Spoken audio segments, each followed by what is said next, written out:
Pen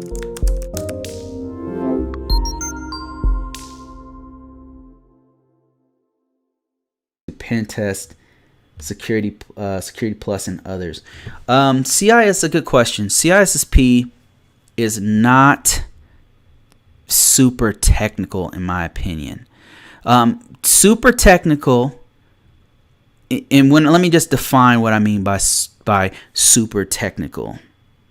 I'm trying to bring up CISSP in the background so you could look at it. But when I say super technical, what I mean is, like, a good example would be Cisco certifications. Cisco certifications, CCNA, for example, is a lot of hands-on. It's a lot of actual commands. It's theory. There's theory in there. You know, you have to know the OSI model. You have to know basic things like that. Those are foundational basic things. But it gets super deep. It goes into what command do you type in to get into configuration mode? What commands do you type in if you want to see the audit logs on the Cisco router? What command, like, it's stuff like that, you know? It's like, what do you type in? Or you have this and that. You have a switch and a router, and you're trying to make sure an entire building is on the same enterprise.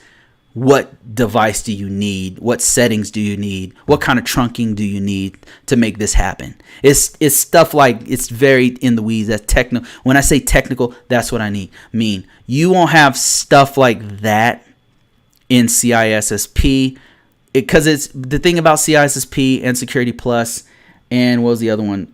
Pen Test, is that they don't go into, like, it's vendor neutral. Which is what I love about those 3 certifications, is that they're vendor neutral. They're not specifically talking about, you're using a Cisco router, you want to link it to this network. What kind of Cisco router would you need for this? Would you need a switch or a hub or this? You know, it's generic, so they can't really go into command line type stuff.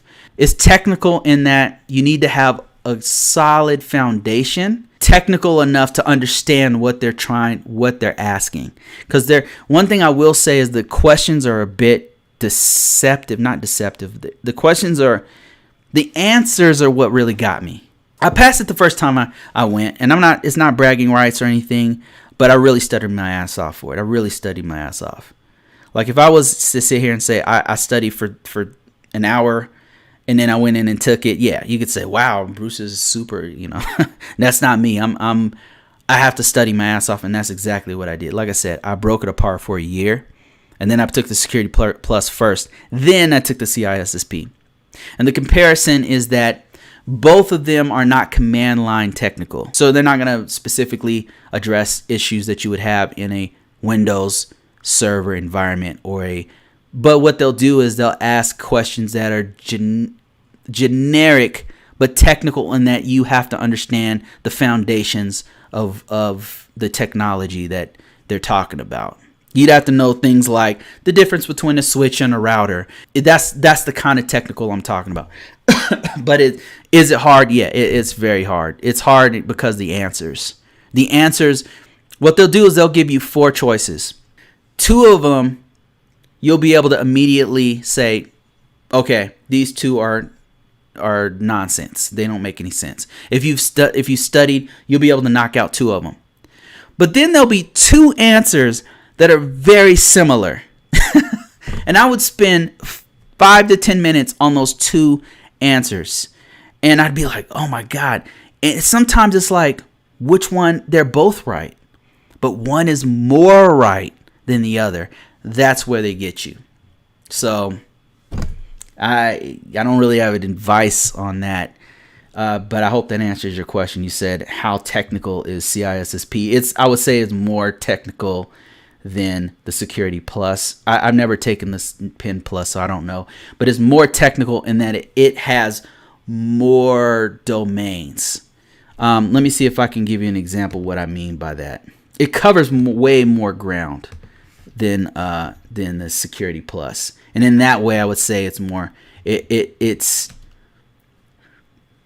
technical, more management. It's like Security Plus times 10. And I'm not even messing with you. That's how I felt. After I took Security Plus, I thought it was going to prepare me for the CISSP. It did not. Because the CISSP is like Security Plus on steroids. It's like times 10. So here's the domains. You got 8 domains. Here they are right here. So you've got security risk management. This kind of stuff I talk about. It's got asset security. It's got, all the way down to software development security. And let me just give you an example of what I mean when you compare that to Security Plus. Here's Security Plus. And this is a great breakdown. Like whenever you're studying, you can go through 6. You're talking about 6 domains. It's just a much lighter test. It's just a much lighter test. It's like a 10th or a 20th of what you get in CISSP. CISSP is so deep. You're like, where are they going with this? Like it goes in. It'll go very deep on like security compliance, and then in the next section, it'll go really deep on like firewall stuff. You're having to know things that are completely like on different sides of a spectrum. And that's where I think they get you on the test. And it looks like this one has 6 domains, but the level, the depth that they go on this one is way deeper than what they do on Security Plus. Just my 2 cents after having taken both tests. I've taken Security Plus more than once, by the way, because they changed it, and then I had to teach it, the new version of it. Okay, let me see. Somebody said the risk management framework that you described in your course, will it also help with the CISM and CISSP? I've never taken the CISM before. CISM, what they're talking about is another ISACA certification. So you got this one which talks about auditing, and then the CISM is talking about management. So I don't know if it helps you with that one, but I would say it will help with one domain of the security of the CISSP. It will help. Let me give you an example. So this first domain that it's talking about, risk management, this domain right here, I could take this cold right now because of what I know. But some of the other domains, I gotta be honest with you, I'm pretty rusty on some of this stuff. Like I don't use it on a regular basis. Like I'm sure I'd do well on this one. Security operations probably. This I rarely do anything with this. Just rarely. I do every now and then. This sort of kinda, but not on a regular basis. I know basic security with them. I just don't work on them very deep, so I would be apprehensive about taking it over again. But yeah, to answer your question, my course would help on this right here, this domain, and maybe a little bit of this, little bits and traces of these other ones, but mostly it's very heavy on this one right here. If you've been doing risk management or security compliance for a long time, you'll be reading this and you'll be like, I know what they mean.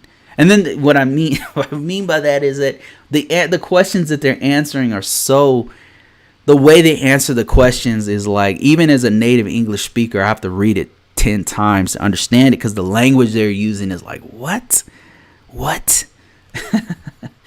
Okay. What other question? I hope that answers your question.